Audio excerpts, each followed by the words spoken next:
오늘 정부의 경제 정책을 김영환이 탈탈 털어드립니다. 안녕하세요. 메디치 미디어 시청자 여러분. 목요일 아침 똑똑해지는 김영환의 경제 왁싱 시간입니다. 의원님 나오셨습니다. 안녕하세요. 네, 반갑습니다. 예.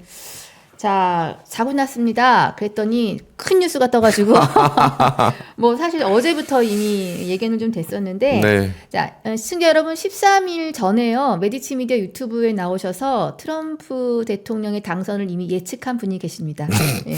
미주 민주 참여 포럼의 최강철 대표님, 이따 다시 나오셔서 우리 요 방송 끝나면은 다시 나오셔서 이야기를 좀 푸실 예정이니 채널 고정하시고 좋아요, 구독, 알림으로 우리 의원님도 격려해 주십시오. 네. 자, 잠시 후에 의원님 네. 2025년도 국회 예결위 특위 네, 예산안 심사가 있습니다. 예산안 심사 네. 우리 기재부 장관 잡는 어저께도 그렇게 나왔던데요. 기재부 장관 잡는 김영환. 아우 팩트로 조금. 자, 네. 근데 일단 내년도 예산이 네. 세입과 세수 이런 게 있겠지만 네. 지금 큰 변수 하나 점검하고 가야 될 것 같아요. 그럼요, 준비해 그럼요. 오신 장표에도 이야기 포함되어 있더라고요. 네. 이젠 변수가 아니라 사실상 상수입니다. 네. 트럼프 대통령의 당선. 네. 자, 내년도 이제 경제 성장률 이렇게 잡아놨어요. 예. 25년도 전망에 세입 예산 추계 분석으로는 한 4.5% 경상 성장률입니다. 그리고 국가 재정 운용 계획상으로는 5.0% 이렇게 잡아놨는데 성장률을 예, 성장률에 트럼프 당선이 영향을 미치지 않겠습니까? 저는 반영이 됐나 그렇게 물어야 되는 거 아니에요? 네. 기재부한테라면은. 네. 트럼프 지금 공약 중에 하나가 관세를 올리겠답니다. 중국에게는 모든 상품의 60%씩. 그래서 네. 소득세나 법인세는 깎아주고 관세로 다 대체하겠다. 이 세수를. 그리고 전 수입품에 대해서는 10%씩 보편적 기본 관세를 하겠다. 이건 우리 해당. 네, 우리 해당되는 겁니다. 그리고 중국 관세도 우리 해당. 왜냐하면 예. 중국에 우리 수출합니다. 네네. 중간재를 수출해요. 아, 그래서 중국이 수출을 못하면 네. 중간재를 중국이 수입하는 양이 줄어들겠죠. 그렇죠. 그래서 이거를 한국의 보편 관세 10%를 부과하고 예. 중국에 60%를 부과하고 그 다음에 상대국들이 가만히 있겠어요. 그러면 네. 미국 상품에 대해서 보복 관세 하겠죠. 네. 이런 것들을 정리를 한번 했더니 네. 대외경제정책연구원은 한국 총수출은 약 240억 달러 감소할 거다. 그러면 이게 어느 정도냐? 네. 실질 GDP, 아까는 명목을 불러드렸고요. 실질 GDP를 내년에 2.2% 네. 계산을 해놨거든요. 네. 근데 0.5% 빼보세요. 그러면 1.7% 수출만으로. 수출만으로. 수출 쪽에서만 1.7% 정도 예상이 된다. 이렇게 이제 하나 하고요. 바로 트럼프 당선되자마자 이건 실제로 변화될 가능성이 매우 네, 높은 것입니다. 예. 관세 정책. 네, 관세 정책으로 예. 인해서요. 그리고 한국은행 전망도 있는데 네. 이제 한국은행이 우리 사실은 이제 지금 총 수출에서 미국이 좀 올라왔어요. 그리고 중국이 엄청 떨어졌습니다. 네.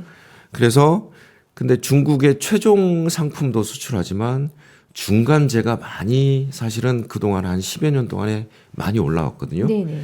그런데 이 한국의 대중수출 연계 생산이라고 하는 건 뭐냐면 연계 생산은 중간재입니다. 그러니까 최종 상품도 수출하고 연계 생산, 그러니까 중간재도 수출하는데 이런 것들이 계속 미국의 관세 정책으로 인해서 트럼프 때문에 줄어들 것으로 이제 예측을 한 게 네. 지금 한국은행 전망이었거든요. 이게 8월 22일 날. 그래서 트럼프 시나리오. 네. 그다음에 대외경제정책연구원도 트럼프 시나리오로 10월 31일 날 한 겁니다. 자, 그러면 당연히 이번에 예결위에서는 이게 반영됐는지가 확인해야겠네요. 예산안 제출한 게 9월 2일입니다. 그러니까 이걸 이제 감안을 해서 네. 여기에 따른 수출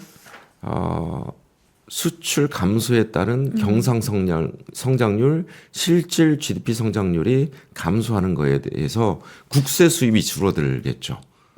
그래서 거기에 대한 세입도 봐야 네, 되는데 네. 근데 문제는 세입 전체가 문제예요. 뭐 세수 감세에 대한 거는 걱정은 그러니까 뭐 1년 내내 하셨으니까. 수출은 이 영향은 별도로 하고서라도 국세 수입이 기재부 예상만큼 내년에 들어올 수가 없어요. 예. 예. 그리고 이제 아까 설명 조금 이어가면 지금 이제 그 트럼프 당선되면서 네. 고환율 달러가 밤새 이제 달러가 강해져요. 그래서 매일 맨 끝에 트럼프 예상하면서 쭉 올라간 거 보세요. 네, 환율이. 그래서 1,400원을 넘었어요. 그러니까 한 40일 만에 1,400원, 1,300원대 초반에서 1,402원까지 거의 한 7% 가까이 성장했어요. 아니, 7% 가까이 올랐어요. 사실은 네. 이미 시장에서는 트럼프 당선 가능성이 반영이 돼서 네. 뭐 가상화폐 올라가고 네. 환율 뛰고 네, 네. 그랬다고 했죠. 네, 이 고환율은 여러 가지 영향을 미칩니다. 일단 원유 가격이 만약에 그대로라면 비싸게 주고 사와야 돼요. 예. 그래서 수입 물가가 비싸집니다. 고환율이면. 네, 네. 근데 또 과거만큼 우리가 원화가 평가절하 됐을 때 수출이 잘 된다 이런 얘기 있었는데 절대 그렇지도 않아요. 네, 요새는. 네. 그래서 내년도에는 아까 이제 수출 영향 일단 있고요. 네. 거기다가 수입 물가가 비싸져요. 그러면 수입도 줄어듭니다. 그래서 이 상황은 경제 규모를 축소시키는 거거든요. 그래서 다양한 경로로 이게 수입 물가는 또 장기적으로는 소비자 물가로 옵니다. 그럼요. 네, 왜냐하면 우리가 다 수입해서 먹고 살잖아요. 그래서 다양한 경로로 소비자 물가, 이게 실질 임금, 노동자들 실질 임금, 그 다음에 수출에 영향을 미치고요. 직결됩니다. 네. 외환 보유 상황도 한번 점검하셔야겠어요. 예, 그래서 이제 사실은 우리 무역 수지가 내년도에는 안 좋을 거라고 얘기를 하거든요. 올해는 좋았어요. 네. 예, 그런데 내년에는 이제 성장률이 이제 꺾이면서 수출 기여도도 이제 줄어들면서 근데 여기다가 트럼프 영향까지 있으면서 네, 네. 무역 수지가 그렇게 좋지는 않을 거다. 그러면 달러가 덜 들어오죠.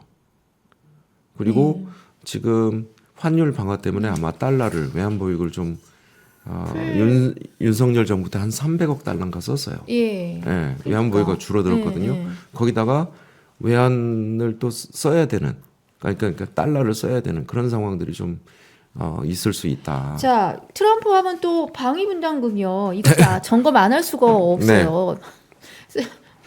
하여튼 미국 자국주의 예상은 됐으나 아주 네. 그냥 세게 나올 거라고 보고 지금 네, 방위분담금 관련된 거는 네, 뭔가 협정이 체결이 됐다는 기사가 최근에 본 것 같습니다. 네.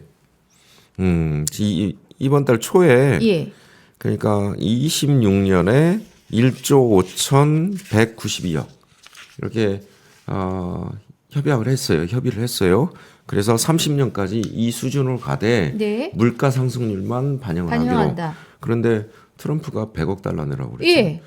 그러면 인터뷰에서 1조 5천억이면 환율이 지금 1,400원이니까요. 저 한 1,000억 달러거든요. 이 100억 달러 아니 10억 달러거든요. 잠깐만. 1,000억 조. 그렇죠. 10억 달러거든요. 근데 100억 달러 내라니까 10배. 그러니까 이렇게 놓고 협상을 하겠다는 거 네. 아니에요. 네, 네. 계속 압박을 하겠다는 거죠. 그렇죠. 그럼 방위분담금을 그냥 두는 대신에 무언가 다른 걸 또 요구하거나 어쨌든 저희한테는 결코 유리한 상황은 그래서 아닙니다. 방위분담금은 제가 보면 이 협의를 트럼프 대통령은 아마 재협상하라고 얘기할 겁니다. 가능성 높습니다. 네, 네. 자, 이게 지금 사실은 뭐 미국의 대통령이 누구냐가 되는 건 전 세계에 사실 영향을 미치기 때문에 자국의 대통령 선거 아님에도 불구하고 네. 저희가 신경을 쓴 거고 네. 자, 내년도에 재정의 이 부분이 고려가 된 건지에 대해서는 우리 탈탈 터는 의원님께서 네. 오늘부터 국회에서 좀 부탁드리고요. 자, 네. 일단 현재 지금 내년도 예산이 어떻게 그림을 그려서 제출을 했던가요? 네. 그래서 일단 이제 예산을 제출하려면 전제가 필요합니다. 어떤? 그러니까 제가 이제 제일 처음에 예. 그 예산 편성의 주요 경제 전제라고 이제 했던 건데 24년도도 안 맞아요. 네. 실질 경제 성장률 있잖아요. 2.6%. 이거 안 돼요. 올해 4, 4분기 봐야 되겠지만 한국은행하고 뭐 KDI, 예정처 다 2.2% 예상을 해요. 그러면 경상 성장률도 낮아집니다. 경상 성장률이 낮아진다는 건 뭐냐면 세수에 영향을 미쳐요. 네. 모든 것에 영향을 미치거든요. 그래서 올해도 29.6조 세수 펑크 났다고 그랬잖아요. 저는 그보다 더 나을 거다 예상을 했었는데 그렇게 기재부 장관한테 얘기를 했었는데 29.6조로 세수 펑크 재추계를 가져왔어요. 그래서 어저께 제가 한 얘기는 뭐냐면 29.6조도 맞는 거냐라고 내가 물어봤어요. 예. 그런데 거기에 대해서는 확답을 못하고 최선을 다하겠다. 이거 맞추려면 또 어느 거 갖다가 끌어다가 메꾸고 윗돌 빼라다 아랫돌 맞고. 이제 그렇게라도 이제 메워야죠. 그다음에 민간 소비 증가율이 예. 이제 소비 증가율은 뭘 나타내냐면 소매 판매 개별 소비세 이런 것들도 얘기를 하거든요. 우리 자동차 사면 세금 내잖아요. 개별 소비세, 특소세. 네. 그다음에 모든 상품에 부가세 있습니다. 부가세도. 그러면 소비가 1.8% 성장한다는 24년 전망은 틀렸어요. 1.5%입니다. 예. 그리고 취업자 증감도요. 네. 취업자가 많이 있어야 소비도 증가하겠죠. 돈도 쓰겠죠. 그런데 23만 명 되려면은요. 지금 15만 2천 명이에요. 데이터가. 네. 그런데 30만 명씩 나와야 돼요. 더블 돼야 돼요. 네, 네. 이것도 틀렸습니다. 경제지표 다 틀렸습니다. 그래서 내년도 그래서 전망을 했는데 예. 이 전망들이 틀리면서 네. 이 베이스에 내년도 거를 이제 국세 수입 전망들을 하잖아요. 그렇겠죠. 그래서 이 베이스가 낮아졌어요. 그렇지. 그러면 그 차이 격차가 더 벌어졌죠. 발생을 하잖아요. 제가 그거를 추적했던 거예요. 네, 네. 그래서 제가 이제 그 좀 보여드리면 지금 이게 그 페이지로는 12페이지인데요. 네. 국가 재정 운용 계획에 따른 재정 총량이 있어요. 네. 거기 24년도, 25년도 편을 보시면 국세 수입이요. 네. 24년도는 367조인데 여기서 29.6조 세수 펑크 난다고 그랬어요. 네. 그러면 30조 정도 빼야 돼요. 그러면 337조 정도 되죠. 네. 국세 수입이. 그리고 25년도는 382조를 잡아놨어요. 네. 그러면 한 그 차이가 45조 정도 그죠. 됩니다. 그러면 45조를 국세 수입을 더 걷어야 된다는 소리인데 네. 경제 성장률은 2.2%로 잡아놨어요. 실질. 45조는 거의 불가능하다. 그러면 또 세수 펑크 난다. 그래서 제가 기재회의 그 회의 때 내년도도 또 세수 펑크 난다. 또 윗돌 빼다가 밑돌 메꿔야 된다. 이런 얘기를 했던 거고요. 그러면 관리재정 수지 이것도 틀립니다. 24년도도 지금 30조 세수 펑크 났잖아요. 저는 제 예상은 이보다 더 나는 겁니다. 한 34조, 35조까지 난다고 예상이 들거든요.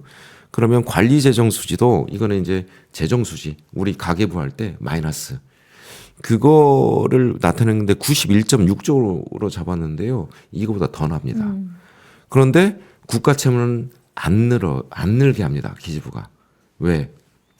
기금 여유재원이라고 기재부는 얘기를 하는데 이거는 미래 세대 자산이거든요. 그렇죠. 써야 될 곳에 이미 기금 따로 목적이 만들어 있죠. 놓은 거를 예, 그거 빼다가 전행하는 거죠. 그거 빼다가 쓰면 국가 채무는 안 늘게 돼 있습니다. 그러니까 이 양반들이 지표로는 좋게 만들려고 하는 거예요.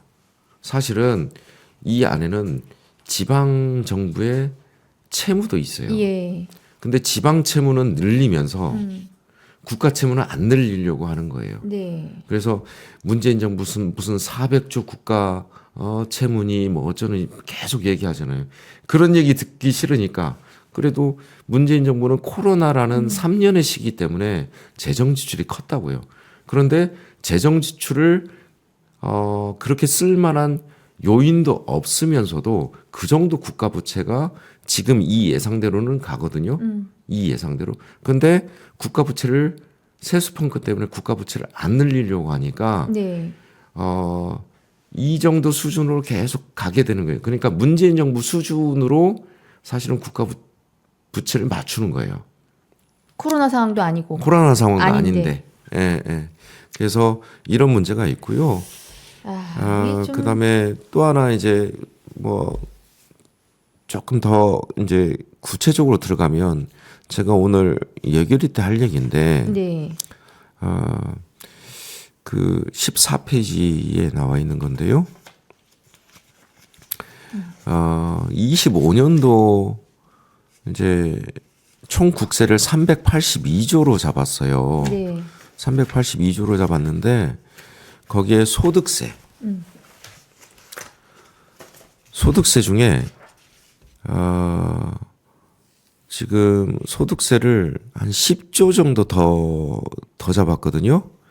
2025년도에. 네. 네. 그런데 종합소득세는 사실은 자영업자들이에요. 네. 그런데 자영업자들이 내수가 안 좋기 때문에 한 3.6조 원, 네. 한 18.8%까지 더 잡았거든요. 네.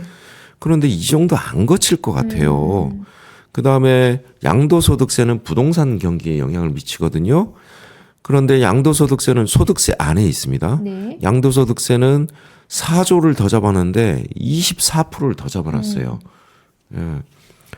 그런데 이 정도 안 거칠 것 같아요. 네. 왜? 건설 경기가 너무나 안 좋거든요. 지금 그리고 근로소득세는 거칠 것 같아요. 이거 근로소득 유리지갑이니까. 유리지갑이니까 이거는 바로 거칠 것 같은데 네. 나머지는 힘들 것 같고요. 네. 그다음에 법인세가 문제예요. 25.3조 원을 더 잡아놨거든요. 이거는 그러니까 올해 대비 40%를 더 걷겠다는 건데 기업 목을 쥔다는 건가요? 아니요. 법인세는 누가 내죠? 대기업들이 많이 네. 내긴 해요. 네. 근데 40%를 더 거둘 수 있는 경제 상황인가가 의심이 그러니까요. 드는 거예요. 네. 우리가 바로 직전에 얘기했던 것처럼 트럼프 변수까지 들어온 거예요. 수출도 그렇고. 네. 그래서 이 부분이 문제고요. 근데 상속 증여세는 또 1.3조 원 줄여놨잖아요. 줄여놨습니다. 와. 왜 그러냐면 세법 개정안 때문에 그래요. 네, 네. 상속세 우리 그때 나와서 상속세 최고세율 낮춘다. 그래서 상증세법이 올라와 있어요 지금. 그걸 반영해서 상속증여세 그러니까 초부자 감세는 낮춰놓겠다라는 거예요. 이 부분이 있고요. 그다음에 부가세는 어차피 이제 이것도 이제 두 가지인데 하나는 물가가 오르면 부가세는 당연히 올라가요. 물가 오른 만큼. 근데 또 하나는 Q 그러니까 소비를 많이 해야 그러니까 양을 많이 그쵸. 소비해야 예. 양도 많이 소비해야 부가세가 올라가거든요. 그런데 이 정도도 소비 줄어들었습니다 이미. 그래서 안 늘어납니다. 이것도 좀 그렇고요. 개별 소비세는 뭐 큰 비중은 아니니까 그렇다 하더라도 또 증권거래세는 이게 사실은 우리가 이제 금투세 도입한다고 하면서 전제에서 이제 증권거래세를 낮춰놨잖아요. 낮춰놨는데 이거 예, 다시 그래서 올릴 수도 없고. 그렇죠. 이제 그래서 이제 총 국세 44.7조 그러니까 45조 정도를 더 걷겠다. 네. 올해보다 라고 했는데. 라고 과연. 했는데 과연. 힘듭니다. 과연. 힘들고 여기보다도 더 걷어야 돼요. 국세 수입을 왜냐하면 세수 펑크가 더 났으니까 더 날 것 같으니까 제 예상으로는. 예. 아니 네. 의원님 네. 이분들이 산수를 못하는 건 아닐 것 같은데 그리고 까막눈인가요? 경기 전망에 대해서. 제 거 유튜브 혹시 보셨어요? 네. 이게 꽤 막 요새 많이 돌던데 제가 99% 확신하건데 기재부 장관한테도 그랬어요. 내년도도 똑같이 세수 펑크가 난다. 네. 99% 확신을 한다. 이 기재부 장관이 거기에 대해서 예. 별 말을 못 하더라고요. 그러면 왜 국세 수입을 알면서도 이렇게 잡아놓냐. 그러니까요. 그러면 국세 수입을 줄이고 그다음에 그 상속 증여세 같은 거 저 여기 감소해 준다고 그랬잖아요. 이런 돈들 이때 세법 내지 말고 서민들 고통스러우니까 이런 거는 부자들이 같이 희생을 동참을 해야 되지 않겠어요? 네, 네. 서민들은 지금 다 근로소득세 이렇게 그러니까, 올려놓고 그러니까. 상속증에서는 지금 낮춰놓은 거 아니에요? 자, 내년도 예산안 이제 시작입니다. 꼼꼼히 살펴주시는데 네. 10시에 지금 예결위 가셔야 하니까. 네, 네. 자, 그런데 제가 또 자료를 좀 보니까 네. 이게 총론이에요. 네. 이미 근데 경제지표 전제가 틀렸어요. 네, 네. 네, 자, 다 고쳐야 됩니다, 숫자. 네. 자, 그런데 항목으로 들어갔더니 조금 이상해요. 네. 뭐가요? 아니, 그러니까 이게 틀렸는데 틀린 거 내비두고 네. 막 늘어난 예산을 봤더니 뭐 이런 지출 예산. 지출에서 네. 늘어난 네. 걸 봤더니 별 참 기분 나쁜 것만 늘었습니다. 네. 그러니까 이제 용산 거기 공사하면서 한 1조 정도 예비비에서 썼어요. 예, 그리고 순방 예산이라고 해서 원래 일반 회계에 있는 예산인데 네, 하도 뭐 밖으로 나가는 네, 일들이 네. 많으니까 예비비를 또 한 329억을 또 아니 썼거든요. 이게 진짜 아니, 그러니까 원래 예산이 네. 249억이었는데 네. 예비비로는 더 썼어요. 맞아요. 더블. 그래서 예비비는 사실은 이런 데 쓰면 안 되는 거예요. 그리고 순방이라는 것은 이미 전년도, 전전년도에 정상들끼리 서로 약속하고 그럼요. 미리 계획 잡아서 일반 회계에 넣어서 네, 네. 정상대로 이렇게 쓰는 거거든요. 그런데 이걸 예비비로 쓴다? 이건 도저히 제가 이제까지 본 예산이 아니에요. 이게 뭐 번개팅한 것도 아니고. 그렇죠. 번개팅이에요. 일종의 번개팅 예비비 쓰는 거거든요. 그래서 이 예비비를 얼마를 늘려놨냐면요. 예. 지금 4.8조니까 많이 늘려놨어요. 지금 6천억 정도를 더 늘려놨어요. 작년 대비. 그러니까 6천억을 어디다 쓰려고 그러지? 이 양반들이 또. 그래서 또 어디 공사 짓는 거 아니야? 어? 뭐 드레스룸을 또 한 10개를 더 짓나? 아니면 사우나 시설을 더 짓나?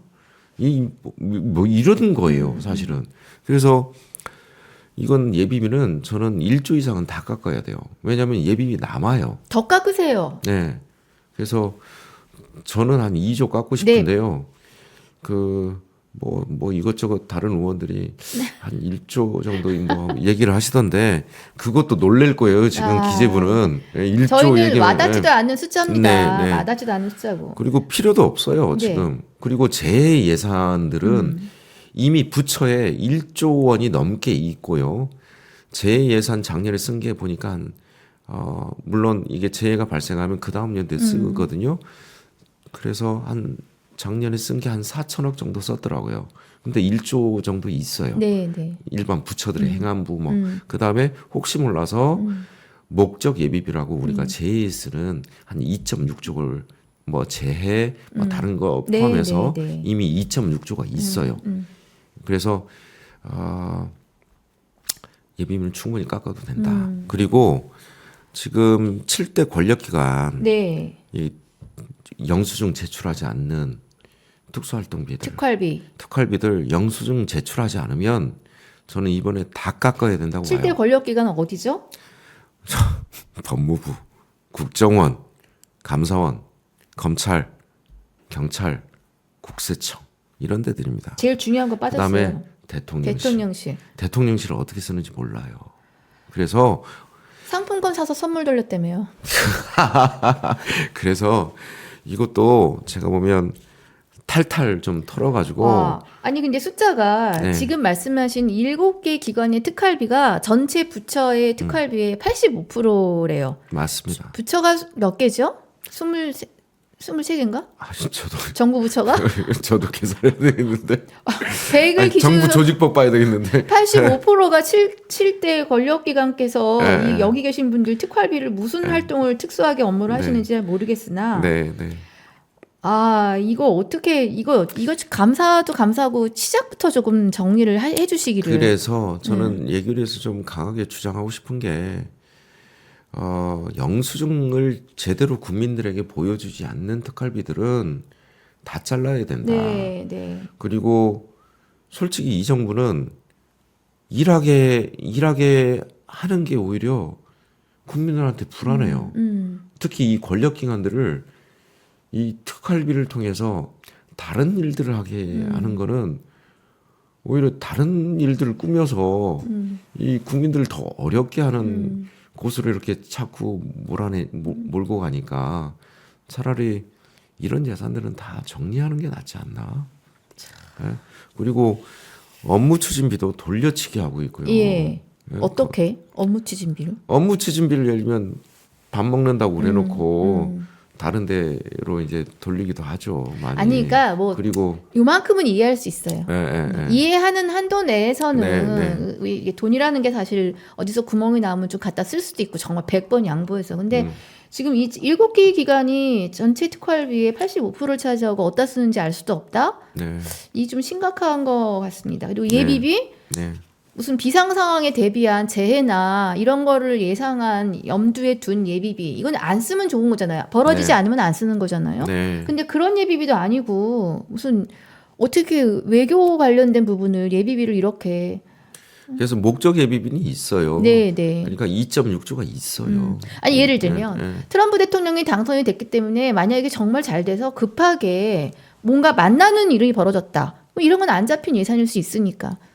아니 그 일반회계에 있어요. 일반에게 있습니다. 있어요 이미. 예. 자, 하실 일이 뭐 하실 일이 굉장히 많으십니다. 네. 그래서 그 일일이 이거 다 찾아내야 되거든요. 그 지출 예산들을 보면서 저는 더 걱정이 수입 예산입니다. 왜냐하면 이쪽에서 펑크가 큰데 네.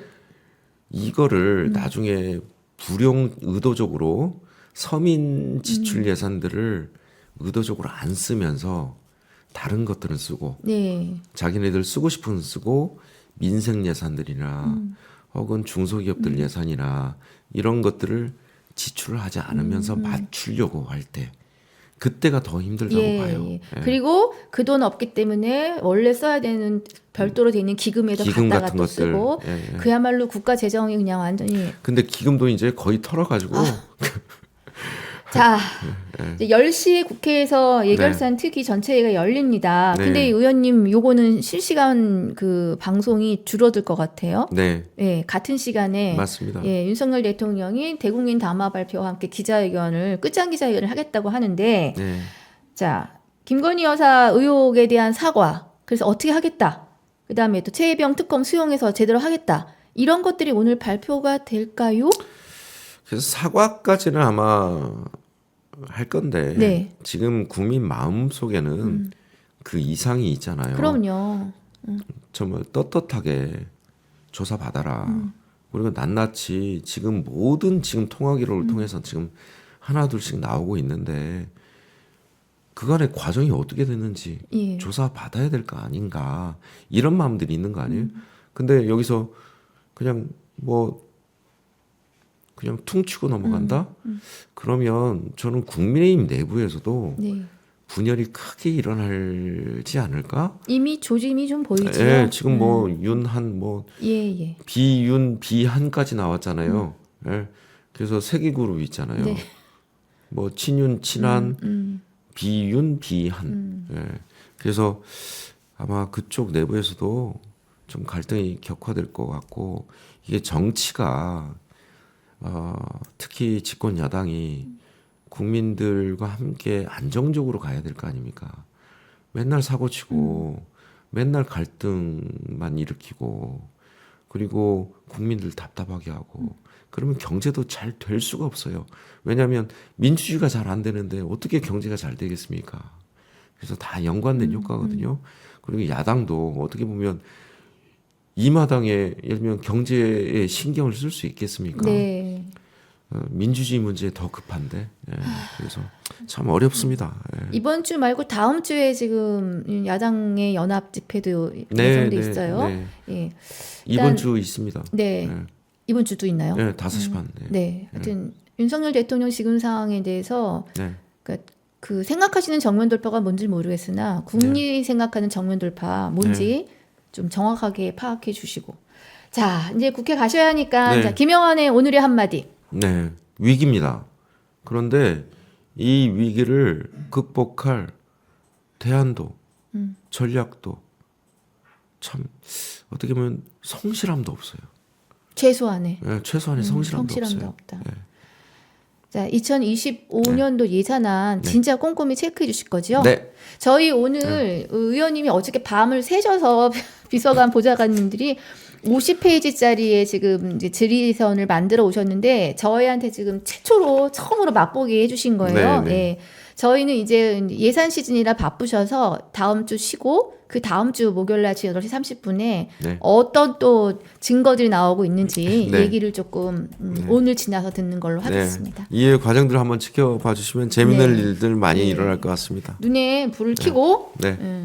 꼼꼼하게 감사하듯이 예산안 잡기로 기재부 정신 좀 차려서 지표부터 좀 바로 시작해서 그러니까 출발을 정확하게 해 놓으면 나머지 게 얘기할 수가 편하잖아요. 네, 맞습니다. 이게 틀려놓고 나서 나머지 걸 어떻게 얘기하겠다고 하시는지 그 똑똑한 분들이. 그러니까요. 네. 알겠습니다. 네. 자, 저희 잠시 후에 잠깐 쉬었다가 아까 예고 드렸지요. 예, 트럼프 대통령 당선에 관련된 이유 전망 이야기 계속 풀어가겠습니다. 네. 의원님 오늘도 감사합니다. 아, 별 말씀. 제가 고맙습니다. 똑똑해졌습니다. 아, 고맙습니다. 시청자 여러분, 저희는 다다음 주에 뵙겠습니다. 네, 고맙습니다. 감사합니다. 매주 화요일 윤석열 정부의 경제 정책을 유명하니 탈탈 탈탈 탈탈탈 털어드립니다.